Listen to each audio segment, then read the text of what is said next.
সমবায়ের মাধ্যমে দারিদ্র্য বিমোচন, মানুষের জীবনমান উন্নয়নে কাজ করছে সরকার। টুঙ্গিপাড়ায় প্রধানমন্ত্রী, জাতির পিতার সমাধিতে শ্রদ্ধা, মাগফিরাত কামনায় দোয়া। নরসিংদীতে বোরো মৌসুমে ধানের বাম্পার ফলন, জেলা জুড়ে ফসল ঘরে তোলার ব্যস্ততা কৃষকের। ৬ উপজেলায় ৩,৩২,০০০ মেট্রিক টন ধান উৎপাদন।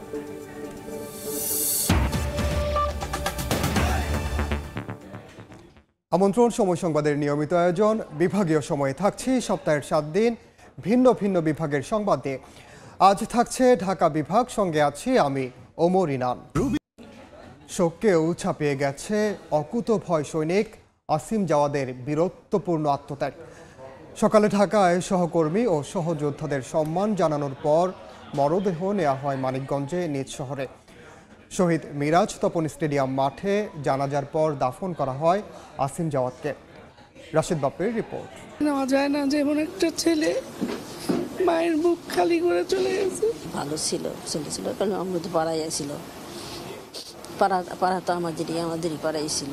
আকাশ সীমা রক্ষার জন্য তার যে অবদান, এটা জাতি চিরদিন স্মরণ করবে। ডোমেস্টিক এরিয়া বা রেসিডেন্সিয়াল এরিয়া বিমানটিকে নামাতে পারতেন, সেখানে হয়তো জীবনটা বেঁচে যেতেও পারত, কিন্তু সেখানে একটা বিশাল ক্ষতি হতে পারে এই আশঙ্কায় সে একটু দূরে নিয়ে যাওয়ার পরে এই দুর্ঘটনাটা, তার জীবনটা আসলে বিপন্ন হয়েছে। তিনি নিজের জীবনকে বাঁচাতে পারতেন, কিন্তু নিজের জীবনকে নিঃশেষ করে দিয়েও অন্য মানুষ যাতে বেঁচে যায় তার জন্য একটা উদাহরণ সৃষ্টি করেছেন।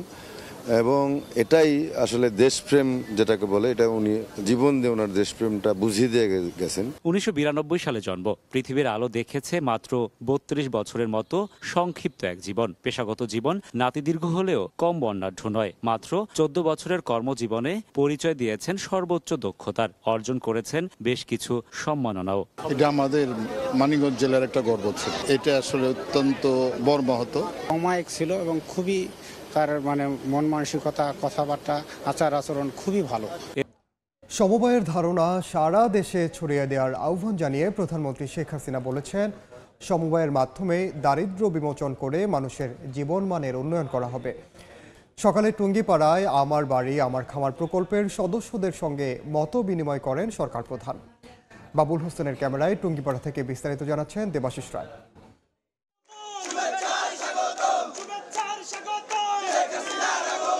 সাধারণ ছুটির দিনের চেয়ে শুক্রবারের দিনটি কিছুটা ভিন্ন আমেজে কাটল প্রধানমন্ত্রী শেখ হাসিনার। ভোর 7টায় ঢাকা থেকে রওনা হয়ে সকাল 10টায় টুঙ্গিপাড়ায় পৌঁছান প্রধানমন্ত্রী। শ্রদ্ধা জানান হাজার বছরের শ্রেষ্ঠ বাঙালি জাতির পিতা বঙ্গবন্ধু শেখ মুজিবুর রহমানের সমাধিসৌধে। পরে ছোট বোন শেখ রেহানা সহ পরিবারের সদস্যদের নিয়ে বাবার সমাধির সামনেই দোয়া ও মোনাজাতে অংশ নেন বঙ্গবন্ধু কন্যা। ছিল ফাতিহা পাঠের আয়োজনও। এরপর টুঙ্গিপাড়া উপজেলা আওয়ামী লীগ কার্যালয়ে আসেন সরকার প্রধান। সেখানে তখন উপস্থিত আমার বাড়ি আমার খামার প্রকল্পের সদস্যরা। টুঙ্গিপাড়ার দাড়িয়ারকুল সমবায় সমিতির আওতায় প্রধানমন্ত্রীর সঙ্গে বসেন এই উদ্যোগে সম্পৃক্ত তৃণমূলের মানুষ। তিনি বলেন, দারিদ্র্য বিমোচনে এখন সারা দেশেই গুরুত্ব বেড়েছে সমবায়ের। তাই আর্থসামাজিক উন্নয়ন নিশ্চিতে সমবায়কেই ভিত্তি ধরে এগোতে বলেন সরকার প্রধান। যাদের যাদের জমি আছে একসাথে চাষ হবে, যে ফসল আসবে যার যার জমির ভাগ অনুযায়ী সে ভাগ পাবে। আমাদের এই সমবায়ের কাছে রাখা হবে যে কৃষি উপকরণ ক্রয় করা, মেশিনপত্রগুলিকে সেগুলি সংরক্ষণ করা এবং যথেষ্টভাবে ব্যবহার করা। সেইভাবেই আমরা যদি করতে পারি, আশা করি বাংলাদেশের কোনো মানুষ আর দরিদ্র থাকবে না, কারো কাছে মাথা নিচু করে চলতে হবে না। প্রযুক্তির সহায়তায় কৃষিজ উৎপাদন বাড়াতে দ্বিতীয় স্যাটেলাইট কাজে দেবে সবার, বলেন প্রধানমন্ত্রী। এখন থেকে আমরা দ্বিতীয় স্যাটেলাইট নির্মাণেরও ব্যবস্থা নিয়েছি, যাতে এবং সেটা আরও শক্তিশালী হবে। সেখানে আমাদের আবহাওয়া বার্তা থেকে শুরু করে সব ধরনের সুযোগ আসবে।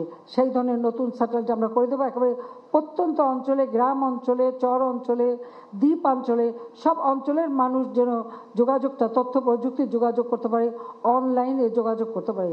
পরে উপজেলা আওয়ামী লীগ কার্যালয়ে সমিতির সদস্যদের মাঝে প্রধানমন্ত্রী ব্যক্তিগত তহবিল থেকে কৃষি ও শিক্ষা উপকরণ বিতরণ করেন। দেবাশিস রায়, সময় সংবাদ, টুঙ্গিপাড়া, গোপালগঞ্জ। নরসিংদীতে চলতি মৌসুমে বোরো ধানের বাম্পার ফলন হয়েছে, ছাড়িয়েছে উৎপাদন লক্ষ্যমাত্রাও। জেলা জুড়ে ধান কাটা ও মাড়াইয়ে ব্যস্ততা বেড়েছে কৃষকদের। এবছর আবহাওয়া অনুকূলে থাকায় উৎপাদন হয়েছে প্রায় 3,32,214 মেট্রিক টন ধান।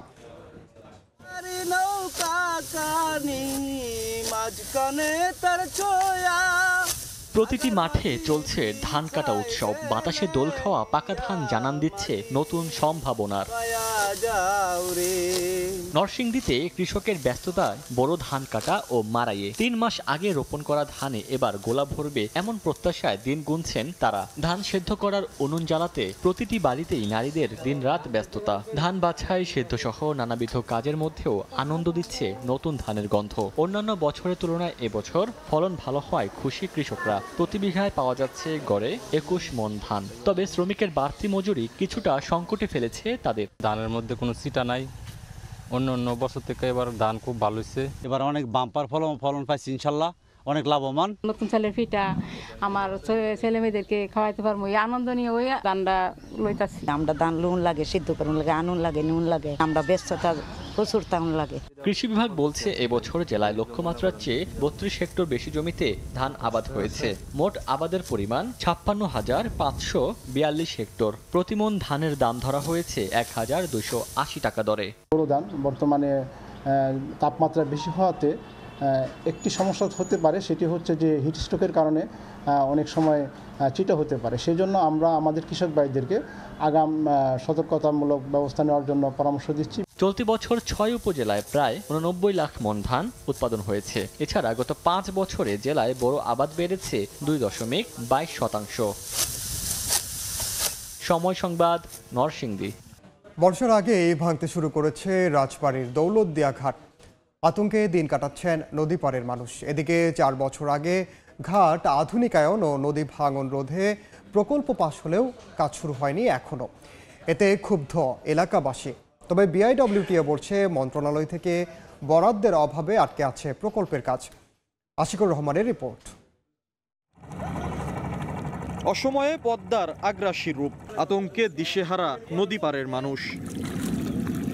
হঠাৎ করে নদীতে পানি বাড়ায় ভাঙতে শুরু করেছে রাজবাড়ীর দৌলতদিয়ার 6 ও 7 নম্বর ফেরিঘাট এলাকা। গত 1 সপ্তাহের ভাঙনে নদীতে বিলীন অন্তত 300 মিটার। ভাঙন আতঙ্কে নদী পাড়ের কয়েকশো পরিবার। এদিকে 2020 সালে ঘাট আধুনিকায়ন ও নদী ভাঙন রোধে পাটুরিয়া এবং দৌলতদিয়ায় আনুষঙ্গিক সুবিধাদি সহ নদীবন্দর আধুনিকায়নে প্রকল্প পাস হয় একনেকে।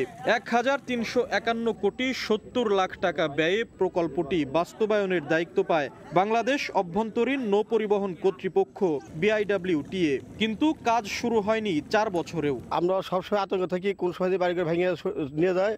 আমরা বাড়িঘর মানে সয়না টেমে না যে অবস্থা। ভাঙ্গনির আগে বস্তা ফেলার দরকার, তখন ভাঙ্গনি বস্তা ফেলায় না। যখন ভাঙ্গনি শুরু হয় তখন এরা এসে কোনো রকম 200-400 বস্তা ফেলে এরা চলে যায়। দীর্ঘদিন চলে যাচ্ছে। আমরা আজকে নদীর শাসন হবে, কাল হবে, এরকম করতে করতে আমাকে এরকম ভাবে ভাড়া নিতেছে। বিআইডব্লিউটিএ বলছে মন্ত্রণালয় থেকে অর্থ অবমুক্তি না হওয়ায় আটকে আছে প্রকল্পের কাজ। তবে তাৎক্ষণিক ভাঙন রোধে জিও ব্যাগ ফেলছেন তারা। অর্থটা ছাড় হলে এটা আমরা ভূমি অধিগ্রহণের যে প্রাথমিক ইয়াটা আমরা সেটা খুব দ্রুত করতে পারবো। জিও ব্যাগলা ডাম্পিং কাজ শুরু করেছি যাতে ভাঙনটা না বাড়ে, আমরা এখানে এটা প্রতিরোধ করতে পারি। প্রতি বছরই কয়েক দফায় ভাঙনের কবলে পড়ে রাজধানীর সাথে দেশের দক্ষিণ পশ্চিমাঞ্চলের যোগাযোগের অন্যতম মাধ্যম এই দৌলতদিয়া ঘাট।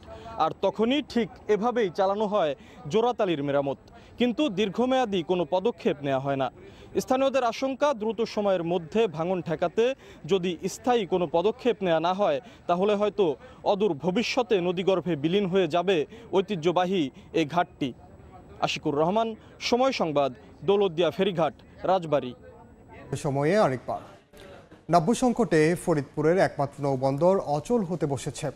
পণ্যবাহী জাহাজ, কার্গো ও বড় ট্রলার চলাচল ব্যাহত হচ্ছে।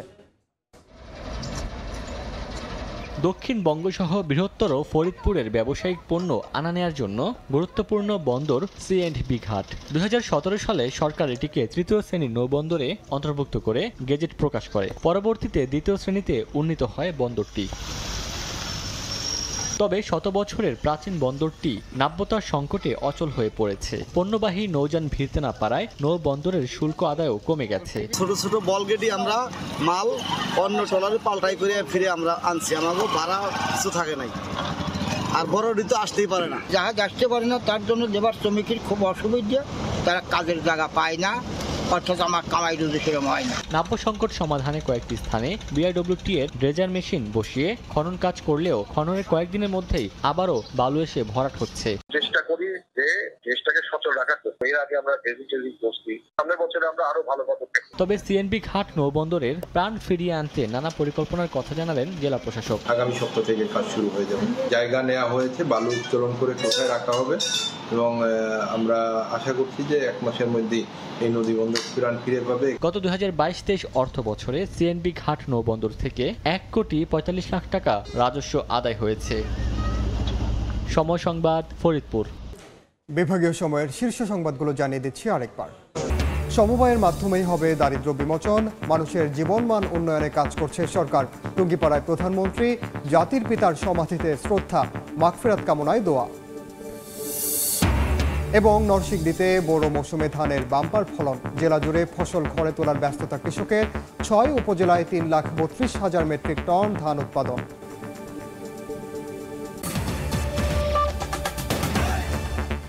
এই ছিল বিভাগীয় সময়ে। আগামীকাল থাকবো চট্টগ্রাম বিভাগের আয়োজন নিয়ে। এরপর আন্তর্জাতিক সময়ের সঙ্গে থাকবেন সহকর্মী সজল মিত্র রিচার্ড। ধন্যবাদ ইনান আপনাকে। আন্তর্জাতিক সময় নিয়ে ফিরছি কিছুক্ষণ পর, সঙ্গেই থাকুন সময়ের।